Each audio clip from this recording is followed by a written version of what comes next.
Fashion brand Balenciaga has apologized for a deeply disturbing photo shoot which featured traumatized-looking children holding teddy bears dressed in bondage gear and a prop related to a child porn Supreme Court case. Critics slammed the designer label after photos were released showing young girls holding plush bear bags adorned with BDSM gear. But perhaps even more insidious was the placement of a prop showing court documents concerning Ashcroft versus Free Speech Coalition, a 2002 Supreme Court case. The case struck down a portion of the Child Pornography Prevention Act of 1996, ruling that virtual child pornography must be considered protected speech. In an Instagram post, Balenciaga wrote, "We sincerely apologize for any offense our holiday campaign may have caused. Our plush bear bag should not have been featured with children in this campaign. We have immediately removed the campaign from all platforms. We apologize for displaying unsettling documents in our campaign," the company stated. "We take this matter very seriously and are taking legal action against the parties responsible for creating the set and including unapproved items for our Spring 23 campaign photo shoot." The company also claimed ignorance when it came to the Supreme Court case prop, adding that it would be pursuing legal charges against those responsible for featuring it. Fact-checkers and mainstream media came to the defense of the luxury brand, claiming the scandal is nothing but an absurd conspiracy theory. But if that was the case, why would Balenciaga apologize and delete their social media accounts? Image is everything for luxury fashion brands. Ad campaigns are major events involving months of work for thousands of people and millions of dollars in budgets. Are we really supposed to believe that Balenciaga didn't know what they were putting out into the world? Frightening how many adults must have been involved in this, one Twitter user remarked. Parents, photographers, creative directors, copywriters, design agency staff, producers, managers, advertisers, and not one of them thought, hang on a minute, don't hold your breath waiting for an apology or explanation from Balenciaga's muse, Mintu Vasala. Balenciaga had previously departed Twitter, presumably in protest against Elon Musk, with critics pointing out that the decision could have been influenced by Musk cracking down on the platform being used to facilitate child exploitation. Because the deeper you dive into this scandal, the worse it gets. Let's track back to Balenciaga's claim that they were unaware of the unsettling nature of the campaign and are pursuing legal action against those responsible. The fashion photographer hired by Balenciaga for the collection has claimed that he is being made a scapegoat.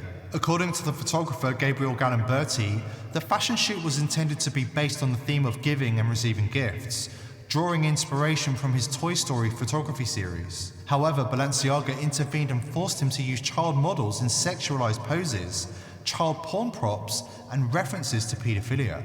Galimberti responded to Balenciaga's threat of legal action by telling Newsweek, "I am not in a position to comment on Balenciaga's choices, but I must stress that I was not entitled in whatsoever manner to neither choose the products, nor the models, nor the combination of the same." In other words, Galimberti is claiming Balenciaga threw him under the bus, and that the company itself was responsible for creating the pedo-friendly photo shoot setup. But a 2022 tweet from Galimberti, in which he demands to know why child porn is being restricted but not guns, raises serious questions about his integrity. The argument that the scandal represents something rotten within Balenciaga is bolstered by other evidence. As a Twitter user highlighted, in a separate Balenciaga photo shoot, a book by Michael Bormans appears on the desk next to a model. Bormans is a Belgian artist obsessed with child sacrifice, cannibalism, and couture, and he is very popular in high society. Some of Bormans' paintings depict naked children who appear to be traumatized or involved in some kind of abusive environment.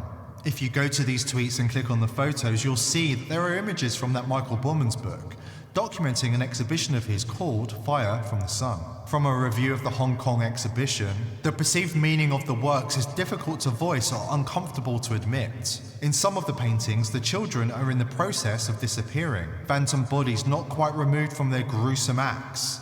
These ghostly figments remind us of the artist's hand, another detached extremity, and its control over what we see and what we don't.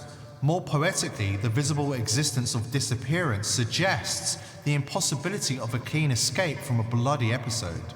Importantly, Bormans chose to depict children too young to have clear memories. In some fictional future, they might be unreliable carriers of this formative origin story or trauma. Are these portraits of what it means to try and erase the past unsuccessfully? While the fire and probable cannibalism imply some sort of ritual, the works are most chilling as sketches of random violence, casual and instinctual.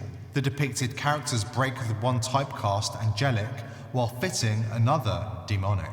Borman's artwork is undeniably disturbing, but those who have been paying attention to the tastes of the elites will be having flashbacks to the art found in the Podesta brothers' homes. But it gets even worse. We all know the elites like to use signs and symbols to flaunt their depravity to the world and mock ordinary people they consider nothing more than useless eaters. Balenciaga's campaign is loaded with subtle messaging of this kind. For example, one of the photos from the campaign has Balenciaga spelled on tape as Balenciaga. Baal was the ancient Canaanite god to whom children were sacrificed, usually the firstborn child of the sacrificer, who would be incinerated alive. One of his titles was Beelzebub, or Lord of the Flies. Look at this drawing on the right side of that photo on the wall. Balenciaga knew exactly what it was doing here. It is simply not possible that one of the most sophisticated global high-end fashion brands was fooled. Do you want to know why Jeffrey Epstein was still celebrated by the rich and famous even after he was convicted of sex with minors? There's probably a connection between that and what Balenciaga has done here. Among the super rich, this stuff is normal.